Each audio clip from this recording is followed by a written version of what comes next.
कुछ ऐसे भी प्लांट्स होते हैं जो फ्लावरिंग तो नहीं करते हैं लेकिन वो अलग ही लेवल पे हमारे गार्डन में रहते हैं। मतलब वो फ्लावरिंग नहीं करते हैं, वो एज अ आर्टिफिशियल प्लांट हमारे गार्डन में रहते हैं और हमारे गार्डन को एक अलग लेवल पे ही पहुंचाते हैं। तो चलिए शुरू करते हैं। इससे पहले वीडियो को एंड तक ज़रूर देखिए और हो सके तो लाइक शेयर और सब्सक्राइब ज़रूर करें। Hello everyone, welcome back to my YouTube channel. तो आज की वीडियो में आप सबको यही बताऊंगी, बताने के साथ साथ दिखाऊंगी भी कि ऐसे कौन कौन से पौधे हैं जो फ्लावरिंग तो नहीं करते हैं लेकिन उनके पौधे ही इतने ज़्यादा प्यारे होते हैं कि वो बिना फ्लावरिंग के अच्छे से हो जाते हैं, मतलब अच्छे लगते हैं और उनको हम कटिंग से भी लगा सकते हैं। तो इसलिए वीडियो को एंड तक ज़रूर देखिए। तो चलिए शुरू करते हैं। उससे पहले हमारे गार्डन के कुछ छोटे छोटे से फ्लावर्स को भी देख लीजिए जो कि बहुत अच्छी कंडीशन में ब्लूमिंग कर रहे हैं। तो सबसे पहला जो हमारा पौधा है वो हम सबका प्यारा मनी प्लांट होता है। इसको कटिंग से लगाना बहुत ईजी होता है। इसमें फ्लावरिंग तो नहीं होती है लेकिन ऑलमोस्ट ये सबके घर में आपको देखने को मिल जाएगी। इसकी ग्रोथ गर्मियों में बहुत ज़्यादा तेज़ी से होती है लेकिन इसको डायरेक्ट सनलाइट से बचा के रखना होता है। इसकी पत्तियाँ इतनी ज़्यादा शाइनी होती हैं, इतनी ज़्यादा प्यारी होती है कि इनको देखकर दिल खुश हो जाता है।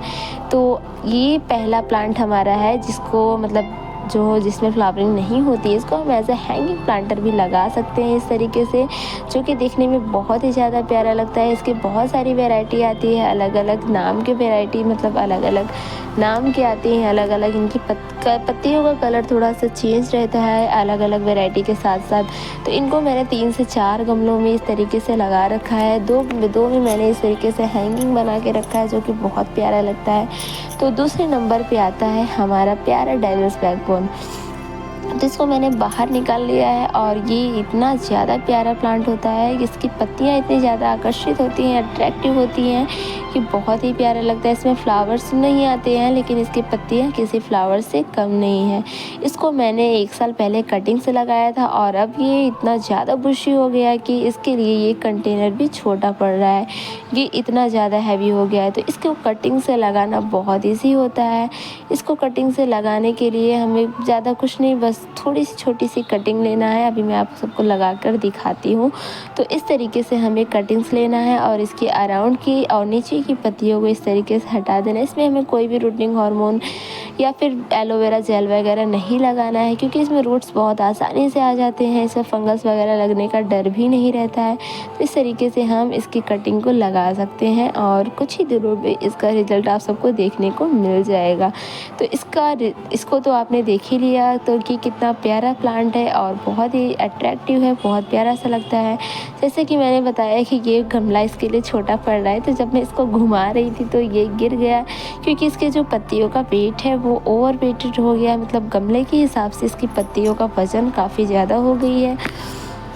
तो अगर आप इसको बड़े गमले में रिपोर्ट करेंगे तो वो भी ज़्यादा बेहतर रहेगा। और तीसरे नंबर पर आता है ये हमारा स्नेक प्लांट, जिसको हम सभी जानते हैं। इसको स्नेक प्लांट क्यों कहते हैं? बहुत सारे लोग कहते हैं कि इस प्लांट को लगाने से स्नेक दूर भाग जाते हैं, तो ऐसा बिल्कुल नहीं है। इसको हम देखिए इसमें कितने ढेर सारे बेबी प्लांट्स आए हैं, तो इसको हम इस तरीके से सेपरेट करके इसको अलग कंटेनर में लगा सकते हैं। बहुत सारे कंटेनर में मैंने इसको लगाया हुआ है सेपरेट करके, अलग अलग करके। इसमें ही इसके बेबी प्लांट्स आ जाते हैं। अगर आपके पौधे में बेबी प्लांट्स नहीं आ रहे हैं तो आप इसके एक पत्ते से भी इसको ग्रो कर सकते हैं। इसकी जो ऊपर की लिप्स होती हैं वो बहुत ज़्यादा नुकीली होती हैं, तो इसलिए इनको आँखों से बचा के, मतलब अपनी आँखों को इनसे बचा कर रखना चाहिए। कभी कदार मतलब हम जब गार्डन में काम करते हैं ये वो साइड में रहता है, जब हम झुकते हैं तो ये कभी कदार हमारी आँखों में लग जाता है। तो इसको ऐसी जगह पे रखें जहाँ पर ये सेफ़ रहे और हम भी सेफ़ रहें, क्योंकि खतरा हो सकता है अगर हमारे आँखों पे लगा। इसके बाद जो हमारा नेक्स्ट प्लांट है वो है इसी का छोटा भाई, मतलब सैनसीवेरिया। इसको भी हम स्नेक प्लांट के नाम से जानते हैं, इसका दूसरा नाम सैनसीवेरिया है। इसमें भी इस तरीके के बेबी प्लांट्स आ जाते हैं और मिट्टी के कंटेनर में इसकी ग्रोथ दुगना हो जाती है, मतलब डबल तेज़ी से ये बढ़ने लगता है मिट्टी के कंटेनर में। यहाँ पर ये इसका मदर प्लांट है जो सबसे पुराना है, लेकिन इससे ज़्यादा बड़ा वो वाला प्लांट हो गया है क्योंकि वो मिट्टी के गमले में है। तो इसमें से भी छोटे छोटे से बेबी प्लांट्स आते हैं जिनको आप इजली ग्रो कर सकते हैं। नेक्स्ट जो आता है हमारा पौधा वो है ये डिफनबेकिया यानी डम्पकिन। बहुत सारे लोग इसे डंपकिन के नाम से भी जानते हैं। इसको कटिंग से मैंने लगाया था 2 महीने पहले। 2 कटिंग्स लगाई थी इसमें और दोनों की दोनों कटिंग्स चल रही है अच्छी खासी और इसमें ग्रोथ भी शुरू हो रही है। इसमें वाटरिंग तभी करें जब आपका 70% पानी जो है वो सूख गया हो और इसमें नई पत्तियाँ दिखी आ रही है। जितनी भी नई पत्तियाँ, नई लीव्स आती हैं वो अलग ही शाइन करती हैं। और जब मैंने इनको कटिंग से लगाया था तो इसमें सिर्फ 2 पत्तियाँ थी, ये दोनों, और अभी इसमें इतनी ढेर सारी नई पत्तियाँ आ गई हैं और जो नई पत्तियाँ आ रही हैं उनके साइज़ भी बड़े हैं। जैसे ही मतलब थोड़े से इसमें अच्छी स्ट्रॉन्ग रूट्स आ जाएगी, जैसे कि मैंने बताया कि इसको मैंने कटिंग से लगाया है तो इसमें इतनी जल्दी रूट्स नहीं आती हैं। तो रूट्स आने में 2 से 4 महीने तो लगी, मतलब उतना टाइम नहीं लगता आने में, महीने भर में इसमें रूट्स आ जाते हैं। लेकिन जब भी इसको रिपोर्ट करें तो 2 से 4 महीनों के बाद ही करें, क्योंकि थोड़ी इसकी जो रूट्स रहती हैं वो वीक रहती हैं। तो वीक रूट्स में, मतलब वीक टाइम रूट्स में इसको रिपोर्ट नहीं करना चाहिए, नहीं तो हमारा पौधा ख़राब हो सकता है। ये बहुत ही अच्छे से चलने वाला प्लांट है। इंडोर बहुत अच्छे तरीके से चल जाता है, इंडोर आउटडोर दोनों तरीके से लगा सकते हैं। नेक्स्ट जो आता है हमारा पौधा वो भी डेविस बैकबोन की दूसरी वैरायटी। इसकी पत्तियों का कलर थोड़ा डिफरेंट रहता है, पिंक और ग्रीन दोनों मिक्सअप रहता है। ऐसा लगता है कि इसके ऊपर किसी ने कलर गिरा दिया हो, लेकिन ऐसा कुछ भी नहीं है। इसकी पत्तियों का कलर ही ऐसा होता है। इसको भी कटिंग से लगाना बहुत ईजी होता है। सेम जैसे हमने पहली कटिंग लगाई थी वैसे इसकी कटिंग लगेगी। नेक्स्ट आता है हमारा ये सॉन्ग ऑफ इंडिया, जिसको मैंने कटिंग से लगाया है। इसकी अभी ग्रोथ तो नहीं हो रही है, लेकिन इसको लगाए हुए महीने भर हो गया है। देखते हैं ये ग्रो होता भी है या फिर नहीं। तो इसको मैंने डिस्टर्ब नहीं किया, इसको मैंने एक बार भी निकाल कर चेक भी नहीं किया कि इसमें रूट्स आए हुए हैं या फिर नहीं। नेक्स्ट आता है ये हमारा पौधा लालसा। इसका कोई दूसरा नाम भी है लेकिन वो बहुत ज़्यादा बड़ा, उसका नाम भी मुझे नहीं पता। और इसकी पत्तियाँ मरून होती हैं, छाँव में रखने पर इसकी पत्तियों का कलर ग्रीन हो जाता है, बहुत ही प्यारा लगता है और कटिंग से ईज़िली ग्रो हो जाता है। तो अगर आप भी ग्रीन से कुछ हट के पौधा लगाना चाहते हैं तो लालसा इस पौधे को ज़रूर ऐड करें अपने गार्डन में।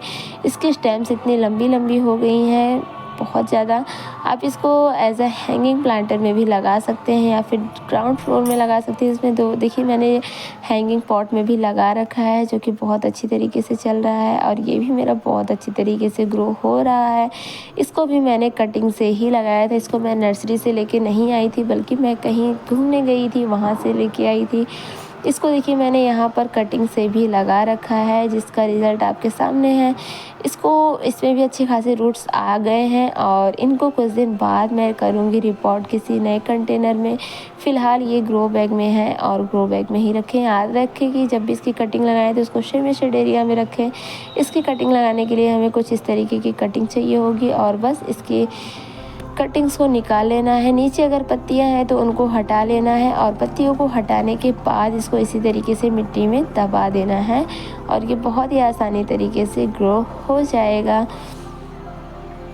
नेक्स्ट जो आता है हमारा वो है टर्टल वाइन। तो ये अभी मैंने अपने गार्डन में ऐड किया है। इसमें फ्लावर्स तो नहीं आते हैं लेकिन इसकी स्टेम्स इतनी प्यारी लगती हैं। ऐसे ये मतलब कुछ इस तरीके से इसमें बहुत बड़ी बड़ी शाखाओं में ये बढ़ जाता है और इसकी जो पत्तियां होती हैं बहुत ज़्यादा प्यारी लगती हैं। अभी तो ये छोटी सी है, जैसे ही बड़ा होगा तो ये बहुत ज़्यादा प्यारा लगेगा।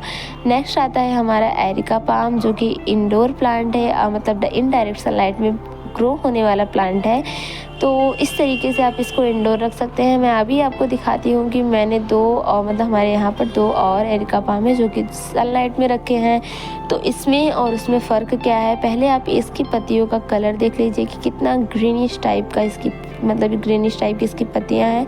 अब चलिए दिखाते हैं आपको सनलाइट वाले पौधे को। तो ये वाला जो पौधा हमारा है ये सनलाइट में रखा है, इसलिए इसकी पत्तियों का कलर थोड़ा डिफरेंट है, अलग सा है और बहुत ही अलग है, एकदम मतलब हल्की ग्रीन टाइप की है। और अगर आप भी अपने एरिका पाम को अच्छी तरीके से बचाना चाहते हैं तो उसको इनडायरेक्ट सनलाइट में रखें। डायरेक्ट सनलाइट में रखने से ये जल भी सकता है, ख़राब हो सकता है। ये भी देखिए डायरेक्ट सनलाइट में रखा हुआ है लेकिन इसकी ग्रोथ बहुत तेज़ हो रही है। अभी विंटर का मौसम आ रहा है तो इसको हम डायरेक्ट सनलाइट में रख सकते हैं, लेकिन गर्मियों में इसको बचाना होगा।